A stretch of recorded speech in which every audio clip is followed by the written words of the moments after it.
Hi, and welcome to my channel, tJoy Crafts.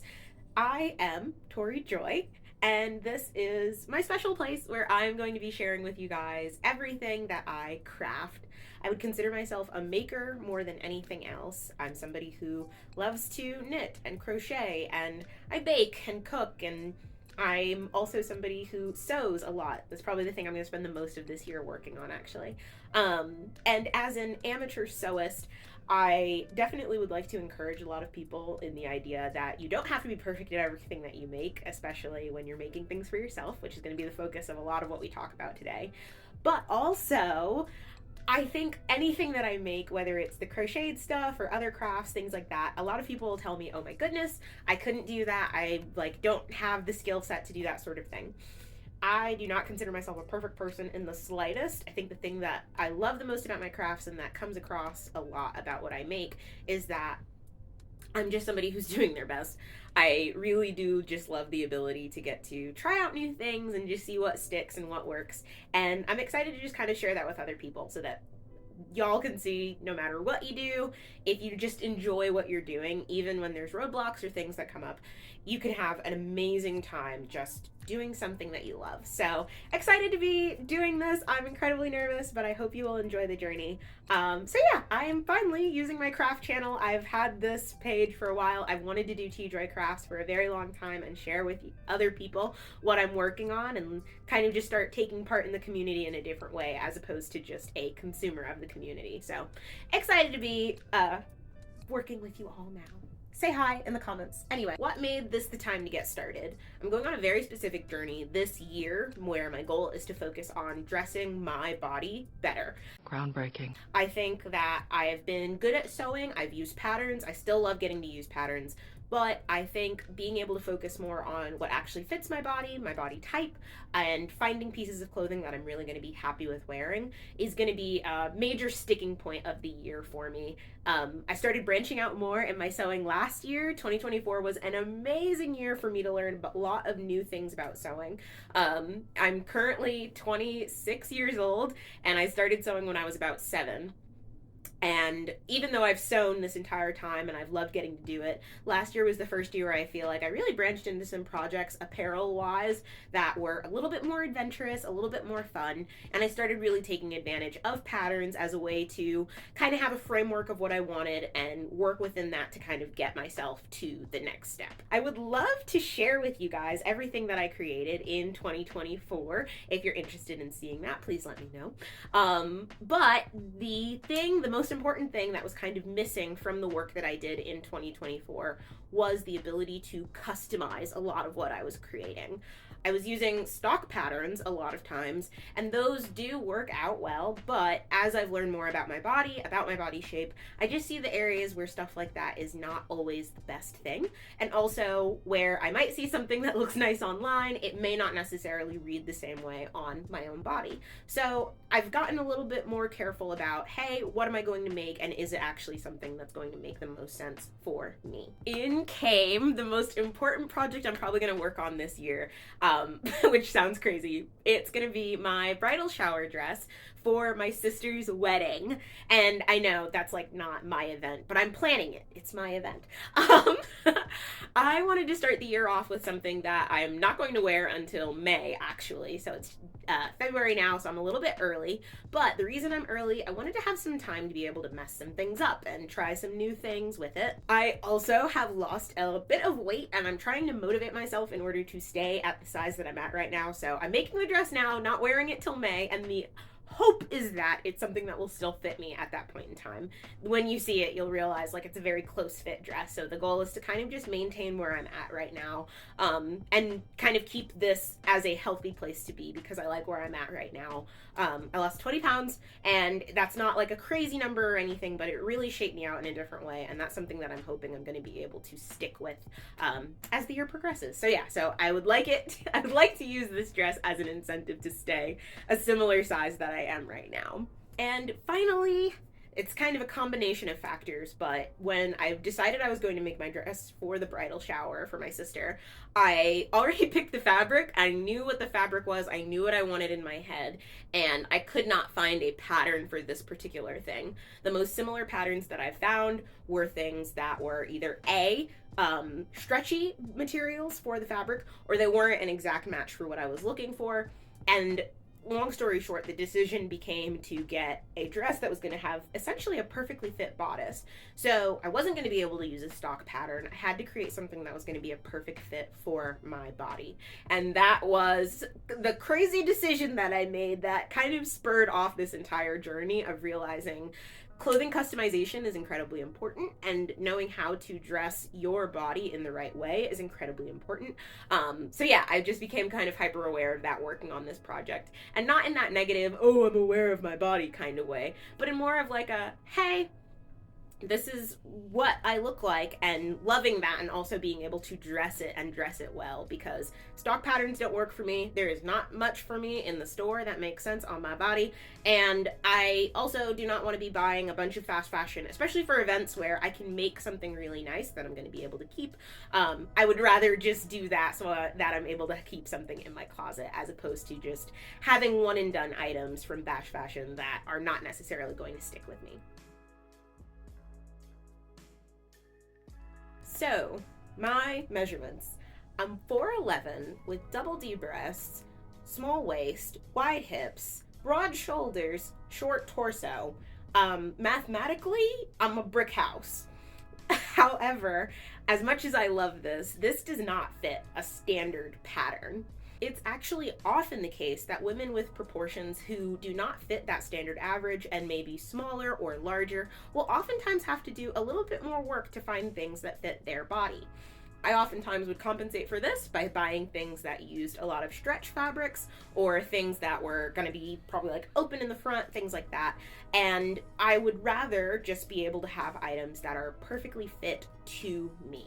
In order to make the perfect bodice strap that I would go on to use in this project, I would do a full bust adjustment, add additional room to the back of the garment, dart manipulation, widening of the armholes, as well as a couple other things that are just not a part of the standard process of even creating a draft bodice using my own measurements.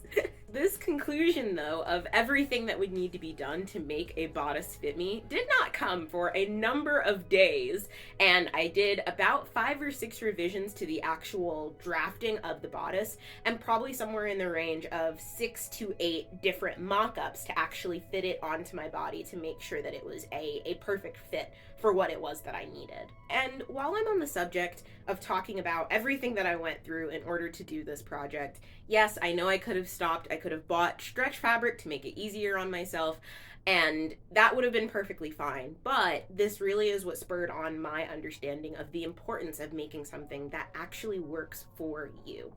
And I want to pause here to talk about something that is going to sound kind of counterintuitive or very no duh. When you're making clothes for yourself, it's for you. Oh my God!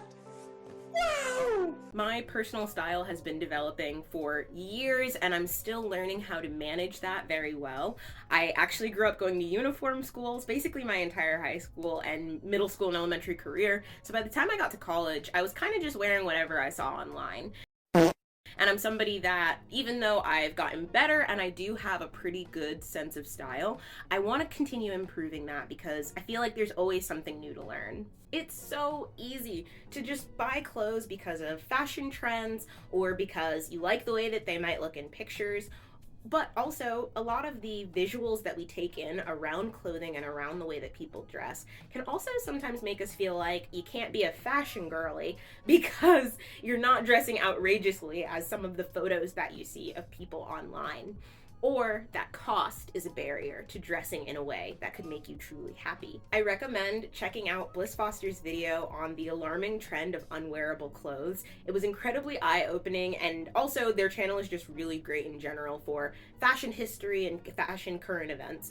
This alarming trend of things that look good in pictures but are not actually wearable in the day-to-day is something that can make it really hard to get over whether or not you're somebody who is developing a good sense of personal style. style. So I encourage you to check out the video, as well as just continuing to learn more about what it means to dress your body. I am finding that that is incredibly important these days, and I'm not saying everybody has to go out and become a sewist or anything, but even learning the basics of tailoring a pair of pants and what kind of pants you should be getting in the first place can honestly be incredibly eye-opening. And speaking of videos that I love, let me take a moment to shout out some of the amazing resources that I used in order to complete this very, very intense project. I want to shout out In the Fold's basic bodice pattern as well as their fold bust adjustment. This was the framework of what I used in order to get most of the way to what I needed for the actual project. I actually found the In the Fold's basic bodice pattern from a video that was done by With Wendy. She describes using this particular drafting tool, like using the In the Fold instructions, as well as an amazing drafting system that I would honestly be curious to try. Now that I have made myself a perfectly fit bodice, I'm really curious about using the Letterlow system that she uses in that video, because she's gone on to use it to make a lot of other projects afterwards, and it feels like it's a really amazing resource to actually get you most of the way to what you're looking for. The party has a very clear 70s theme. We're doing my sister's daytime disco, and I wanted to lean into this very groovy print with all of the colors that we're using to decorate the party, actually. So the fabric has this amazing pink, yellow, orange motif with the flowers, and I just absolutely loved it. So I bought it without even really thinking about what would be necessary for making the dress, but I knew I was going to use this fabric. When it comes to what I like most on my body, I have a little bit more of a 50s and 60s aesthetic than a 70s aesthetic. I knew though that using this fabric I could design a dress that kind of bridged the gap between my aesthetic of being a little bit more mod in my style and what we wanted to do by having this really groovy kind of party. What I settled on was essentially a classic fit and flare sort of dress. I wanted to have that nice tight fitted bodice that would branch out into a little bit of a flare of a dress, and a sleeve that would be tight up the down the arm until it reached down into like a nice long bell sleeve kind of shape. One of the other important details of the dress for me was that it had a scooped back. I wanted it to be kind of open and, you know, just a little bit cuter. I could have done it, you know, all buttoned up, but because I was essentially imagining that fit and flare dress having a very high, almost boat neckline in the front, I wanted it to drop down into something a bit more dramatic. This introduced my first problem. All the dresses that I found that used that very scooped back with the boat neck and the cute bell sleeves, all were using stretch fabric. And since I'd already bought a non-stretch woven fabric, I knew that I was not going to be able to use those patterns, because what they were relying on to get that nice close fit is the stretch of the fabric, as opposed to having something that is truly a perfect fit around the body. So I went on the journey of making a perfect bodice of myself, which was an insane choice to make. I started out day one so confident. My drafting was textbook when I was making the actual bodice based off of standard bodice shaping. And what essentially happened was I make this perfect bodice pattern to the point where I assume everything is absolutely on point. I put on the, I make the bodice pattern. I did not make a mock-up of the bodice pattern. I was actually so confident in what I had done. I used the lining fabric for the dress and just tried the thing on off the bat. And you know what's crazy about that? I was so confident, in fact, that I didn't just make the bodice, I made mock-up sleeves. Like, I used so much of my lining fabric, assuming that I was just gonna get it right the first time because YouTube University told me that I could. And I try on this item, which at this point should be perfect to my measurements because the work that I did was so on point. I couldn't get my arms in it. It was too tight across the front, there was not enough room in the shoulders, and I could not figure out what was going on. So I look crazy. I look crazy right now. So this, okay, this basically does what I need it to do. And I know that looks wild with this like weird armpit dart, but imagine a world where I can't even move my arm back. Like, this is all too high. So I have that dropped, and this does sit in the middle, and it's flat, and that is my waist. I just need an extra dart here, which I've done, which is great. And I feel like I still have too much back here. Like, no matter what I do, it's just not gonna go away. Because I had already attached the sleeves, my assumption was that the sleeves were just too tight. So I was like, cool, let's just cut the sleeve off of it for now and make sure that the body is right, and then I'll make some new sleeves. So I seam rip the sleeves off, and I try it on again, and it still didn't fit. So I was like, can't be the sleeves. There's no sleeves, which was very scary. So I tried it again, essentially. I put the garment on and began cutting out fabric in the areas where I was having the most issue. What this created was really open armholes, because that's where it felt like most of the tugging was, even though there was a lot of pulling through the middle of the item because of my larger bust, and the fit on the back of it was just like still loose in some places, tight in other places. It was weird.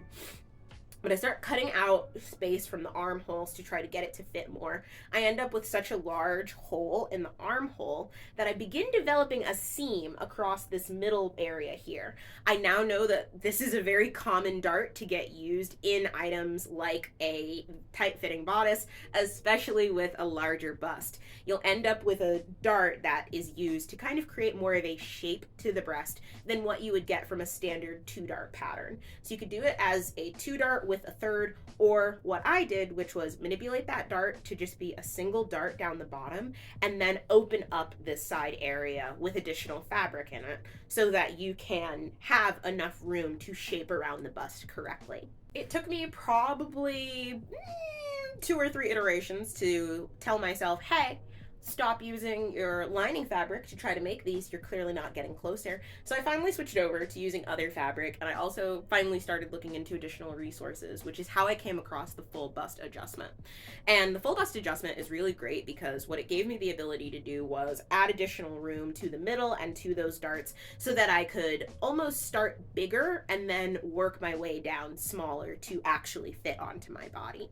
The full bust adjustment was a perfect tool to use for this, and then I was able to make all of the adjustments necessary, make my cuts, and then transfer my perfect fitting bodice onto paper. Once I had transferred the perfect fitting bodice onto paper, I was then able to test out that perfect fit bodice as a pattern now for new fabric. So I make a new one based off of what I had with the bodice that did fit after a bunch of changes, and I finally was able to get a pattern that worked for me, that I could recreate and know that it was going to be a perfect fit.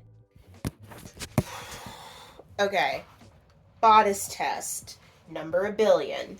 I look crazy right now, and it's late and my lighting's bad. Anyway, I'm just getting all of that off the list because somebody's gonna say something. Anyway, so like this works. It fits. I did a test sleeve. The test sleeve does not fit.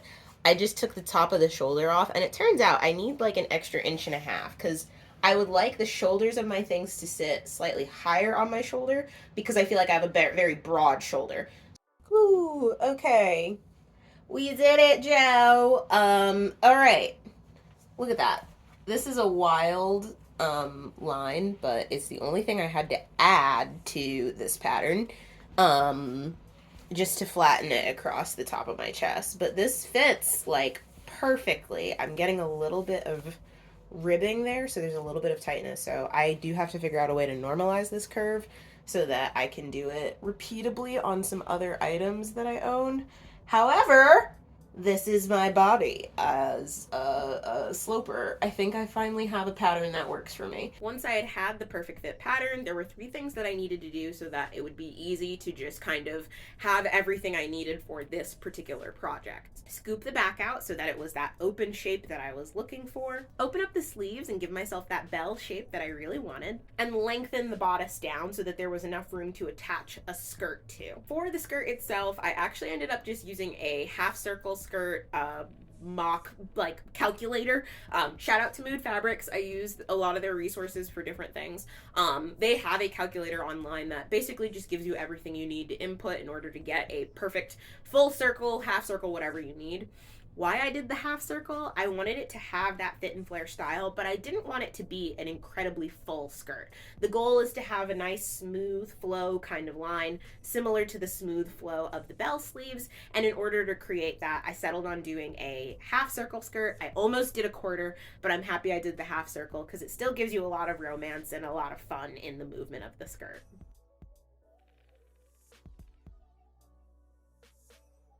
For the rest of the construction of the dress, the top is actually fully lined. So I did the orange inside and the correct fabric on the outside all the way through the sleeves to the waist, essentially, and used that so that I would have as much structure as possible. Because I did want this to maintain that perfect fit to my body that we had figured out when doing the bodice itself. So all of the darts, everything had to be just right. When I sewed in the lining itself, I also made sure to understitch my seams to the lining because we were going to have a lot of those lines visible throughout the neckline and down the back of the scoop that we were creating. So I needed to understitch just so that I would be sure that there wouldn't be any rolling at any point in time, because again, with that really close fit, we want to make sure that this stays in place as much as possible, especially because we're not using that tie across the middle of the back like we see in a lot of the stretch patterns. Making the actual dress was not very difficult. I stand by the fact that if I had had a perfect bodice pattern, this would have been done in one day rather than like 2.5. However, making that initial mock-up that didn't fit, as well as learning all that I did about measurements and creating bodices along the way of making this project, really gave me the ability to see that customizing something for myself can honestly be really special. And I'm excited that I have this perfect drafted bodice that I can use on other projects in the future, which is going to be super cool. You're going to see a lot of that this year. If you're somebody though who has not necessarily studied pattern making, or you have like a technical background in sewing, take the time to research other little things that may come up along the way. So these are just a couple of the things that I didn't know about when I was making a pattern that I definitely had to adjust for myself to make this a reality and I could use it in the future. I love using a pre-made pattern, especially when I can just throw it up on my pattern projector and have the item that I'm looking for very quickly. Like this set was actually done with pre-made patterns. I didn't need a perfect fit on them. The pants are like a loose trouser. So yeah, you don't have to do everything super by the book, make your own patterns every time. However, knowledge is power, and this was knowledge that now gives me the ability to make things that are much more personal to myself, and I'm super excited that I get to share that information with you, and I hope that this is an encouragement to you that if this is something you want to do, totally go after it.